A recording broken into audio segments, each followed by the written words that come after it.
지난주까지 창세기 강의를 하고 있었는데 오늘부터 몇 주 후에 맞이할 부활절을 우리 한번 앞두고서 우리 한번 복음서로 시선을 옮겨서 회복에서 생명으로라는 주제로 말씀을 전하고자 합니다.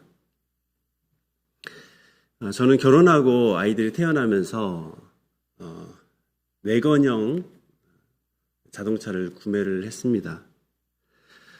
그리고 아이들의 물건들을 그 차에다 싣고 아내는 그 차로 출퇴근을 하고 참 가족의 추억이 담긴 그 차였습니다. 이 차가 참 많은 운행을 했습니다. 10년 좀 넘었을까요? 대략 한 33만 킬로 정도 되었고 어느 순간 차 아래에 문제가 생겼습니다. 그래서 이렇게 저렇게 할까 고민하다가 결국 폐차장으로 보냈습니다. 폐차장으로 보내기 전에 그 차 앞에서 사진을 찍었습니다.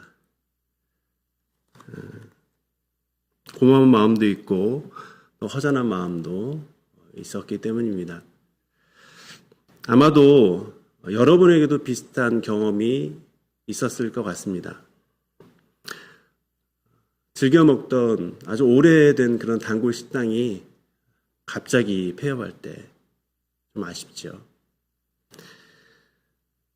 아끼면서 오래 쓰던 그 물건, 5년, 7년, 10년 쓰던 그 물건이 갑자기 사라졌을 때 참 많이 아쉽습니다. 우리 곁에 있던 것들이 사라질 때 우리 마음에는 참 설명하기 어려운 어떤 허전함이 남습니다. 왜 그럴까요? 그것이 사람이든 물건이든 오래 하면 애정이 깃들고 그래서 갑자기 사라지면 또는 잃어버리면 참 아쉬운 그런 마음을 갖게 되는 것 같습니다. 오늘 누가복음 15장에서 예수님께서 세 가지 비유를 말씀하십니다. 잃어버린 양, 잃어버린 드라크마, 잃어버린 아들이라는 세 가지 비유에 대해서 말씀하십니다. 그리고 이 세 이야기는 결국 하나의 질문으로 우리를 이끌고 있습니다. 과연 하나님께서는 잃어버린 자를 향해서 어떤 시선으로 바라보고 있는가입니다. 우리가 잃어버렸을 때 느끼는 아쉬움 있습니다. 아끼던 것이 사라질 때의 그 그리움이 있습니다. 그런데 오늘 본문은 잃은 것 또는 잃은 자에 대한 우리보다 훨씬 더 깊고 깊은 하나님의 마음을 보여주고자 예수님은 이 비유를 연달아서 세 가지 말씀하고 있습니다. 이것은 곧 하나님의 마음이자 동시에 예수님의 마음이기도 합니다. 오늘 본문 중에 제일 긴 본문은 11절부터 뒤까지 있는 본문입니다.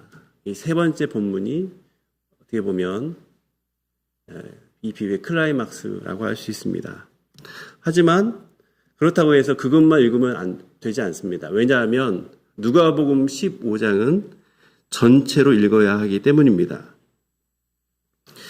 누가복음 1절에서 예수님께 다가가는 사람들이 있습니다. 그 사람들은 세리와 죄인들입니다. 세리는 로마를 위해서 유대인들에게 세금 걷는 사람들입니다. 그래서 유대 사회에서는 배신자로 취급을 당했습니다. 죄인들은 우리가 흔히 말하는 범죄자라기보다는 당시 율법의 기준에 위배된 일을 하는 사람들로 보입니다. 율법의 기준에 위배된 사람들은 공동체 밖에서 살아가게 되었습니다. 한마디로 유대의 정통사회로부터 소외된 사람들입니다. 그런데 그들이 이제 예수님께 다가가고 있는 것입니다. 그러자 바리새인들과 서기관들이 수근거리면서 비난조로 2절을 말합니다. 이 사람이 죄인을 영접하고 음식을 같이 먹는다. 라고 말합니다. 당시 식탁 교제를 한다는 것은 그저 한 끼를 같이 하는 것을 넘어서 그 사람을 마음으로 열어서 받아들인다라는 의미가 있습니다. 여러분, 미숙한 사람들은 적의 친구도 적으로 받아들입니다. 그렇죠? 전략적으로 이것을 활용하는 사람도 있습니다. 바리새인과 서기관들은 죄인과 세리를 받아들이는 이 예수님을 지금 비판하고 있습니다. 예수님은 당연히 이 비판에 대해서 당장 논쟁할 수도 있는 뛰어난 랍비로 또는 선생으로서의 모습을 이 앞에서도 보여주고 있지만, 대신 오늘 이 상황에서는 하나님의 마음을 드러내는 세 가지 비유를 차례차례로 말씀하고 있습니다. 4절에서 7절까지는 잃은 양의 비유를, 8절에서 10절까지는 잃은 드라크마, 그리고 11절부터 나머지는 잃어버린 아들에 대한 이야기를 하고 있습니다. 분명 새 이야기이지만 사실은 한 가지 진리를 계속 반복하고 있다라고 볼 수 있습니다. 특별히 이 비유의 흐름을 우리는 이렇게 요약을 할 수 있습니다. 잃어버림이 있고, 찾음이 있고, 그리고 기쁨이 있다. 다시 한번 말씀드립니다. 잃어버림이 있고, 찾음이 있고, 기쁨이 있다. 잃어버린 것에 대한 안타까움이 있습니다. 찾기 위한 열심이 있습니다. 그리고 찾은 후에 얻은 큰 기쁨을 나누는 모습이 이 세 비유에 공통적으로 있습니다. 첫 번째 비유를 보시면 잃어버린 양 비유입니다. 어떤 목자에게 양 100마리가 있습니다. 그 가운데 한 마리를 잃습니다. 그러면 어떻게 해야 될까요? 예수님은 너무너무 당연한 듯이 말씀하십니다. 9마리를 들에 두고 그 한 마리를 찾기 위해 목자는 나설 것이다. 왜 그렇습니까? 그 한 마리는 매우 소중한 양이기 때문입니다. 그 양이 넓은 들판에서 헤매고 있는데 그냥 내버려둘 수가 없는 것입니다. 맹수에게 조금 있으면 잡혀 먹을 수도 있고 길을 잃어버린 채 죽을 수도 있습니다. 그래서 목자는 찾을 때까지 찾습니다. 그리고 마침내 찾은 이후 그 양을 어깨에 메고 기뻐하며 돌아오고 있는 장면을 말씀드립니다. 그리고 친구들과 이웃에게 말합니다. 그것이 6절입니다. 그 벗과 이웃을 불러 모으고 말하되 나와 함께 즐기자. 나의 잃은 양을 찾아내어노라 하리라. 하리라 라는 말은 너무나 당연히 그렇게 할 것이다 라고 하는 것입니다. 예수님은 이 비유를 마치면서 이 비유의 의도를 말씀하십니다. 그것이 7절입니다. 우리 같이 읽겠습니다. 내가 너에게 이르노니 이와 같이 죄인 한 사람이 회개하면 하늘에서는 회개할 것 없는 의인 99으로 말미암아 기뻐하는 것보다 더하리라. 죄인 한 사람이 회개하면 하늘에서는 99으로 말미암아 기뻐하는 것보다 더 큰 기쁨이 있다라고 하면서 강조하고 있는 것입니다. 자, 이제 예수님께서는 같은 이 진리의 말씀을 또 다른 비유를 통해서 한 번 더 말씀하십니다. 어떤 여인이 드라크마 10개 가운데 하나를 잃어버립니다. 당시 드라크마는 은전 하나인데 이 은전 하나는 하루 일당에 해당하는 가치를 지니고 있습니다. 그러니까 한 드라크마 잃은 것은 상당히 큰 일이죠.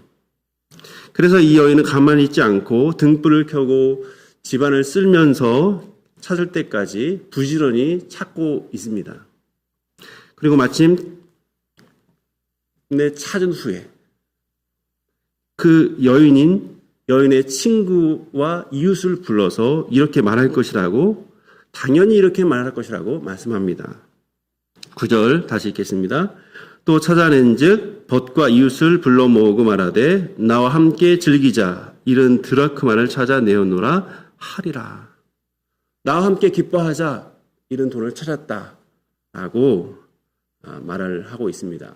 그리고 그 비유에 대한 의도도 10절에서 다시 반복을 하십니다.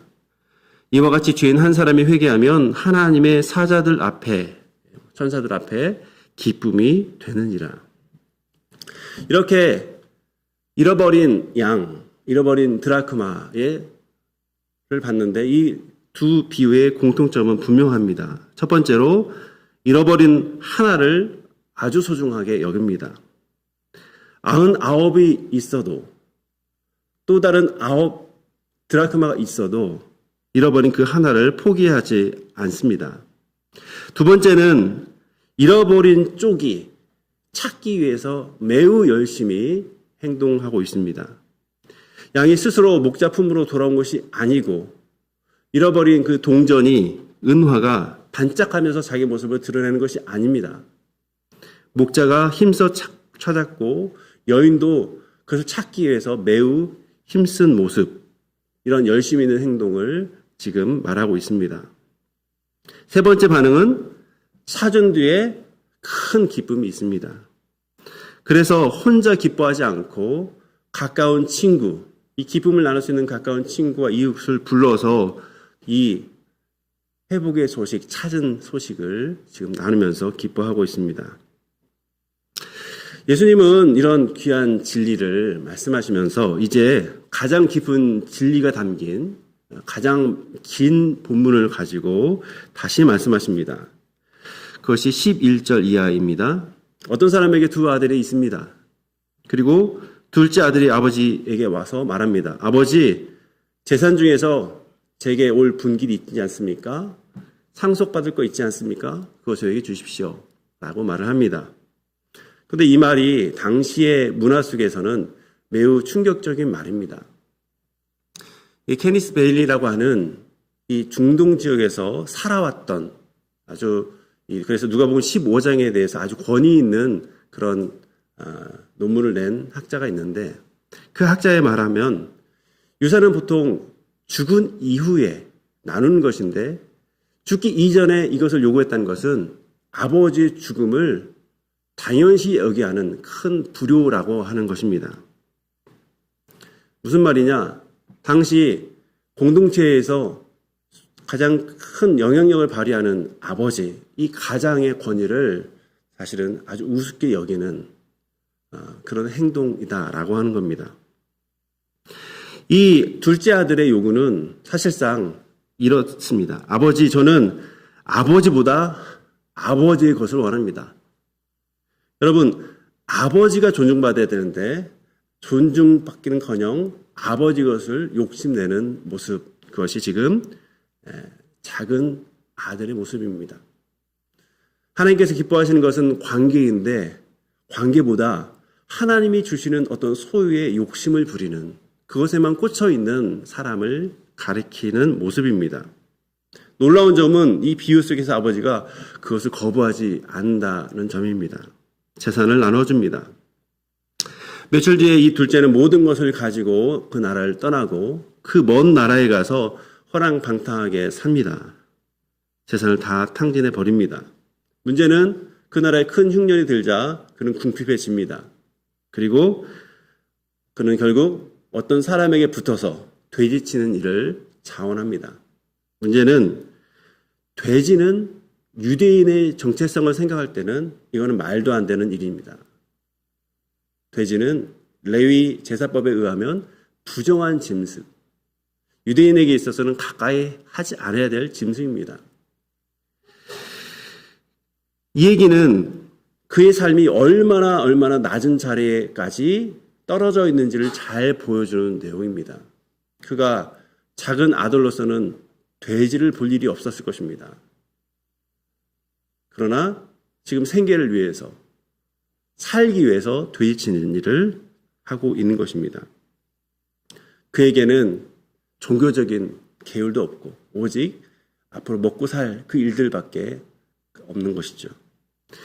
이 돼지가 먹는 것이라도 배를 받아서 배를 채우고 싶지만 문제는 그것조차 마음대로 얻지 못합니다. 이렇게 이 비유는 아버지를 떠나서 소유를 추구하다가 살아가다 만난 인생의 어려움을 상징하고 있습니다. 그런데 그 바닥에서 아주 중요한 변화가 일어납니다. 그것이 17절의 내용입니다. 자기 처지를 보는 거죠. 내가 일어나 아버지께 가서 하늘과 아버지께 죄를 지었다라고 말하고 또 풀꾼의 하나로 써 주십시오라고 하겠다라고 결심합니다. 이렇게 자기 처지를 돌이키면서 이제 결심합니다. 그런데 이 본문은 그의 회개가 얼마나 순수했는지 진실했는지를 설명하는 것이 아닙니다. 오히려 배가 고파서 생계를 위해서 돌아오는 것을 보면 여전히 그에게 중요한 것은 배고픔이었다라는 생각을 갖게 합니다. 예수님께서 이 비유를 통해서 말씀하시고 싶은 것은 그래서 이것이 아니라 방황 아들의 그 실패라기보다는 그를 맞이하는 아버지의 마음, 그것을 예수님께서 지금 말씀하고 있는 것이죠. 그것이 20절이고 20절이 오늘 비유에서 가장 중요한 그런 내용입니다. 이에 일어나서 아버지께로 돌아가니라. 아직도 거리가 먼데 아버지가 그를 보고 치근히 여겨 달려가 목을 안고 입을 맞추니. 지금 거리가 먼 상황에서 아버지는 아들의 모습을 발견합니다. 그리고 그를 맞이합니다. 이 얘기는 아들이 돌아오기도 전에 이미 아들이 돌아올 것을 기대하며 찾았다라는 것을 말을 하는 것이죠. 아마도 아들이 떠나온 그 방향을 향해서 매일매일 기다렸던 것 같습니다. 그리고 돌아온 이 둘째 아들을 보고서 치근히 여깁니다. 치근히 여기다 라는 말은 프랑크 니조마인데 이 프랑크나는 이 내장을 말합니다. 그러니까 보이지 않는 내장이 아프다. 그것을 가지고 마음이 정말 아프다 이렇게 표현을 하죠. 여기서는 예수님의 이 아버지의 긍휼을 드러내기 위해서 예수님께서 이 말씀을 쓰고 있습니다. 마태복음 9장에 보면 예수님을 찾아온 기진한 무리를 보시고 사실 이 단어를 가지고 성경 저자는 표현합니다.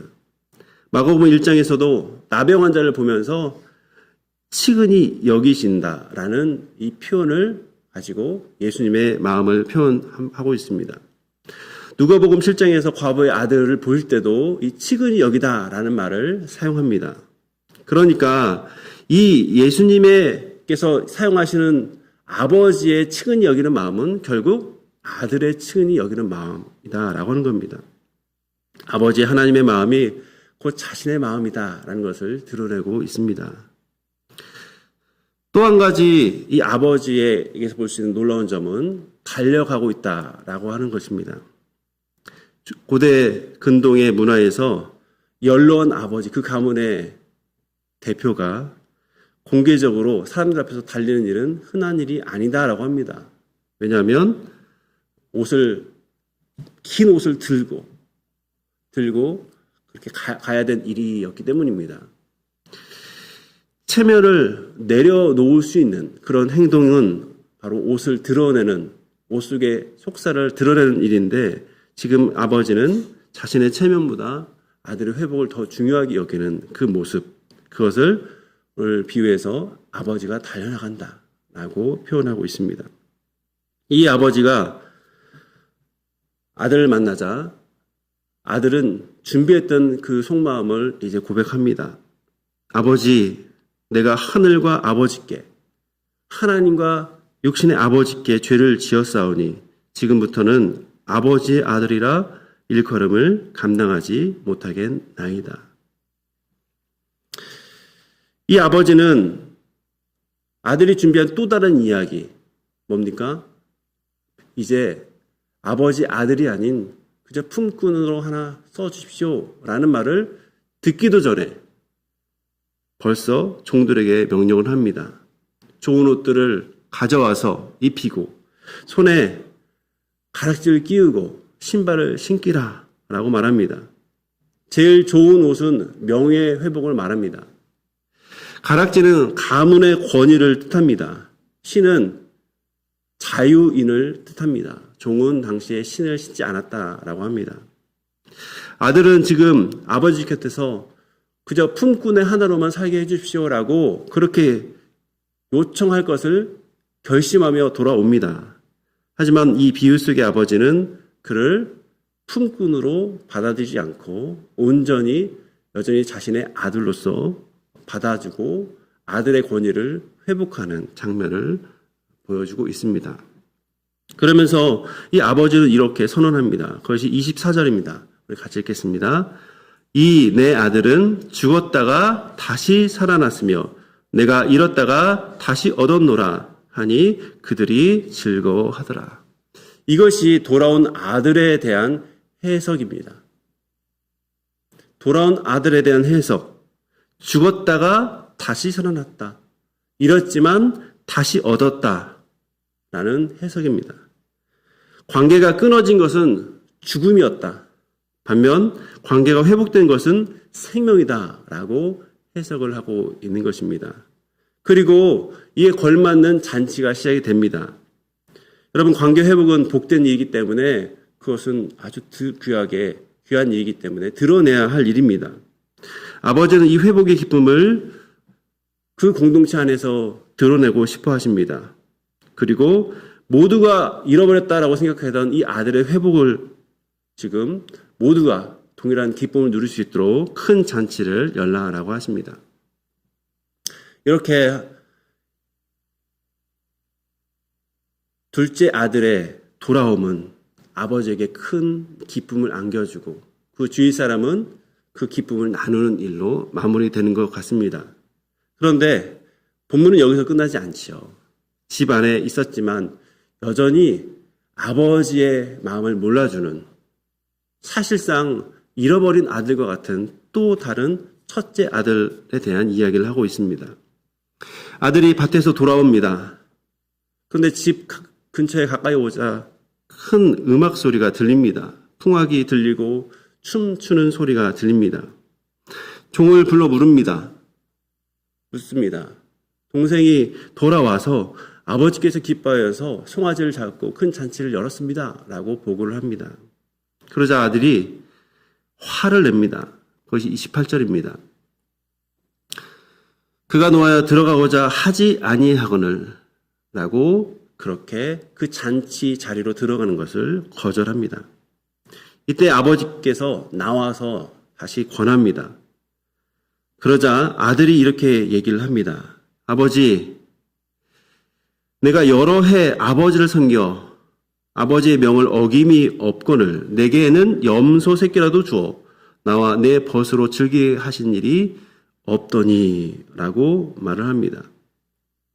이 비유 속의 아들의 말을 보면 그는 참 성실한 모습을 보이고 있습니다. 책임감 있어 보입니다. 언제나 아버지의 곁에서 그는 정말 충성된 그런 모습을 보이고 있습니다. 그런데 문제는 그의 충성된 모습이 아버지의 입장에서는 좀 불편할 수 있는 모습입니다. 지금 이 아들의 표현을 한번 보십시오. 아버지를 사랑하기보다는 아버지를 섬겼다. 아버지의 마음을 알고 내가 그 아버지의 마음에 불편하지 않도록 했다라고 하기보다는 그저 섬겼다라고 말합니다. 아버지의 마음을 알고 그 아버지의 마음을 기쁘시게 하기 위해서 하기보다는 아버지의 명을 어기지 않았습니다. 라고 말을 합니다. 여러분, 이 용어는 어떤 아버지와 아들과의 친밀한 관계라기보다는 마치 책임과 의무를 다하기 위해서 직장에서 볼 수 있는 그런 용어이지 않습니까? 회사 사장님이 직원들에게 말을 할 때 그 성실한 직원이 그 사장을 위해서 정말 충성을 다하는 모습, 그런 모습으로 보입니다. 근데 문제는 이게 바로 첫째 아들의 모습이다라는 겁니다. 아버지와 아들은 서로의 마음을 나누고 아버지의 영향력 아래에서 아버지가 기뻐하는 것을 위해서 미래를 위해서 나가야 되는데 지금 그거보다는 아버지의 마음을 모른 채 나는 성실했습니다. 충성을 다했습니다. 아버지가 명하시는 것 저는 어기지 않았습니다. 라는 것으로 지금 말을 하고 있습니다. 심지어 이 자신의 동생을 향해서 가리킬 때 내 동생이라고, 돌아온 이를 내 동생이라고 가리키는 것이 아니라 아버지 아들이라고, 아버지의 또 다른 아들이라고 지금 말을 하고 있습니다. 그의 마음이 아버지에게서도 멀고 동생에게도 멀어져 있는 모습을 볼 수 있습니다. 그는 집안에 있었지만 사실상 아버지의 마음으로부터는 멀고, 특별히 돌아온 두 번째 아들에 대한 큰 기쁨을 그는 헤아리지 못한 채 잔치 밖에서 서성이면서 불만을 표하고 있는 그런 모습입니다. 그때 아버지께서 31절, 32절을 말합니다. 우리 같이 읽겠습니다. 아버지가 이르되 예 너는 항상 나와 함께 있으니 내 것이 다 내 것이로되 이 내 동생은 죽었다가 살아났으며 내가 잃었다가 얻었기로 우리가 즐거워하고 기뻐하는 것이 마땅하다 하니라. 여러분, 앞에서 두 비유에서 예수님께서 6절에서 이렇게 얘기하셨습니다. 벗과 이웃을 불러놓고 나와 함께 즐기자. 나의 잃은 양을 찾아내노라 하리라. 이런 상황이라고 하면 반드시 그 기쁨을 가지고 그 기쁨을 주위 사람들과 나누는 것이 마땅할 것이다, 당연하다라고 말을 하고 있습니다. 10절도 그렇습니다. 9절도 그렇습니다. 9절도 맨 뒤에 보면 찾아내노라 하리라, 마땅하다라는 의미입니다. 지금 오늘 본문에서도 기뻐하는 것이 마땅하다라고 말씀하고 있습니다. 잃어버린 자가 돌아왔을 때 마땅히 기뻐하는 것이 아버지의 마음이라는 것입니다. 하나님 나라에 속한 자의 반응은, 하나님을 아버지로 둔 자의 마땅한 반응은 잃은 자가 돌아오면 그것에 대해서 아버지 기쁨에 동참하는 것이다 라는 것을 말을 하고 있습니다. 예수님은 큰 아들이 어떤 반응을 보였는지, 과연 이 잔치에 참여했는지 그대로 있었는지에 대해서 기록하지 않습니다. 흔히 말해서 열린 결말이죠. 오늘 말씀을 마무리하면서 우리는 이 세 가지 비유의 핵심을 다시 한번 돌아보기를 원합니다. 잃은 양, 잃은 드라크마, 잃은 아들, 이 세 이야기는 다르지만 그 결론은 하나입니다. 하나님은 잃어버린 자를 찾고 계시는 분이시다라고 하는 겁니다.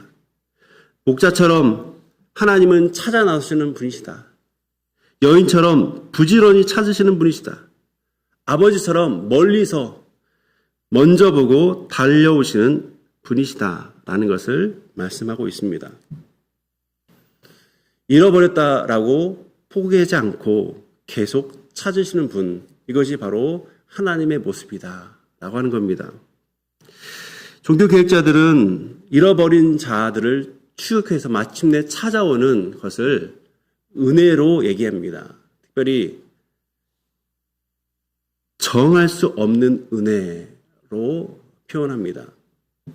내가 나의 마음과 달리 나는 하나님부터 멀리 떨어져 있고, 또 심지어는 내가 열심을 다해도 하나님의 기준에 볼 때 구원받을 수 없는 것 같이 보이지만, 그러나 하나님의 은혜가 임하면 그에게는 구원이 임한다라는 의미에서 정할 수 없는 은혜라고 말을 합니다. 하나님께서 한 죄인을 향해서 구원 역사를 나타낼 때 그 은혜는 사람의 준비나 자격이 아닌 하나님의 은혜가 기준이 된다라는 것을 말하고 있습니다. 여러분, 정할 수 없는 그 은혜를 주시는 하나님, 우리가 아직 멀리 있을 때 이미 우리를 멀리서 보고 계셨고 이미 우리를 향해 달려오시고 계신 분이십니다.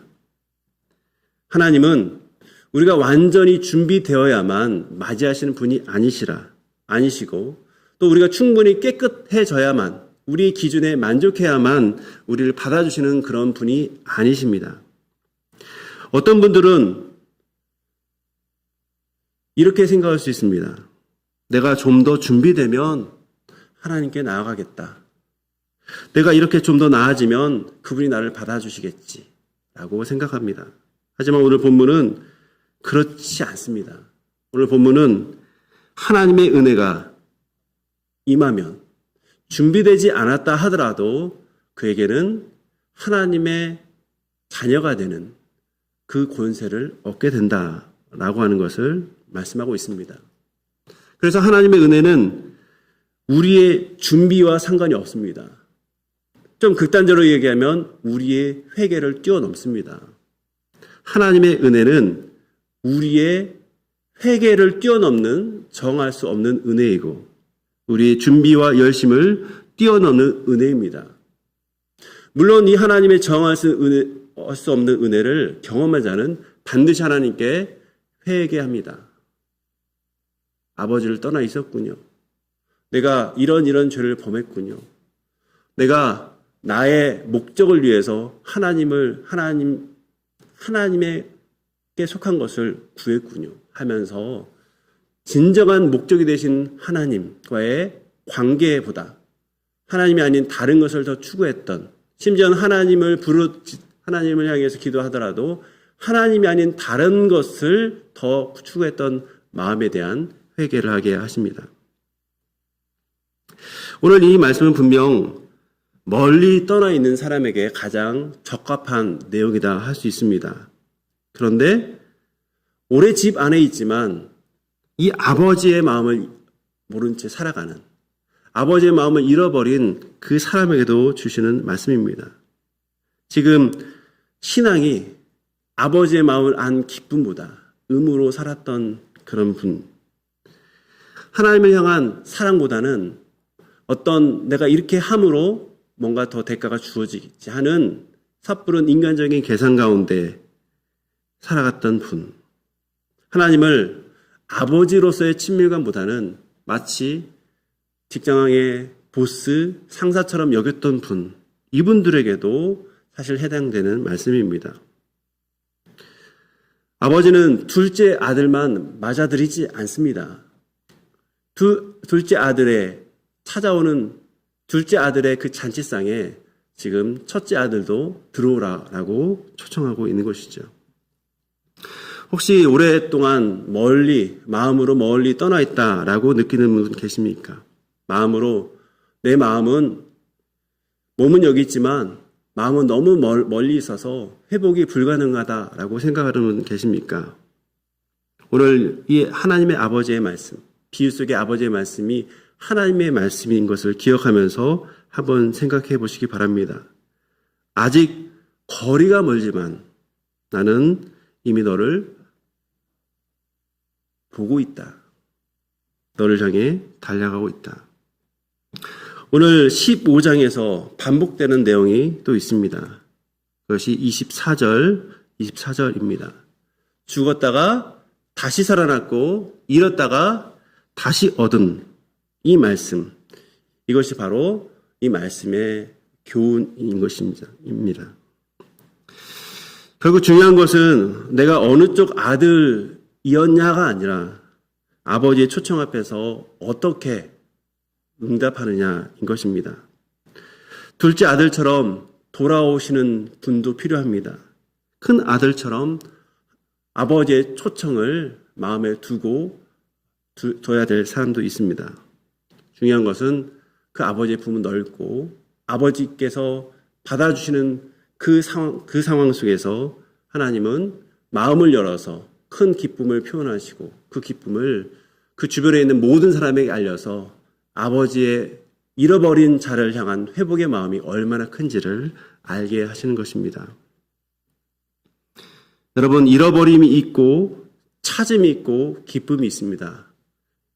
여러분, 이것을 기억하시면서 정할 수 없는 하나님의 은혜를 소유하는, 그걸 누리는 우리 모두 되기를 바랍니다. 오늘 말씀을 생각하면서 우리 한번 기도하겠습니다. 하나님, 멀리 떠나 있던 마음 하나님께로 돌이키게 하여 주옵소서. 먼저 찾으신 그 아버지 하나님의 은혜를 깨닫게 하여 주옵소서. 잃어버린 자들 향한 주님의 마음, 찾기 위한 주님의 열심, 찾은 후에 얻은 주님의 큰 기쁨을 힘써 나누는 공동체 되게 해달라고 오늘 말씀 생각하면서 한번 기도하도록 하겠습니다. 하나님 아버지, 멀리 떠나 있던 우리의 마음, 하나님 다시금 돌이켜서 하나님의 마음을 이해하는 마음 되게 하여 주옵소서. 우리의 과거의 잘못, 하나님께 지었던 죄 때문에 하나님께 나아가기를 주저하고 있다면 우리를 기대하시고 기다리시며 달려오시는 이 아버지의 은혜를 믿고 정할 수 없는 은혜를 주시기 위해서 지금도 기다리신 아버지를 믿고 믿음으로 한 걸음 더 주께 나아갈 수 있도록 도와주옵소서. 주님, 우리가 하나님을 찾기 전에 하나님께서 우리를 먼저 찾으시는 분이신 것을 이 말씀 통해서 깨닫습니다.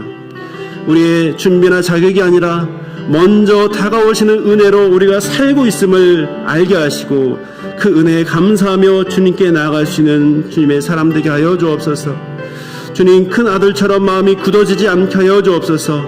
잃어버린 자를 향한 주님의 안타까운 마음, 그리고 그 잃어버린 자들 찾기 위한 주님의 열심이 우리 교회 안에 회복이 되어주시고 특별히 찾은 후에 얻은 그 주님의 큰 기쁨을 나눌 수 있는 복된 공동체 되게 하여 주옵소서.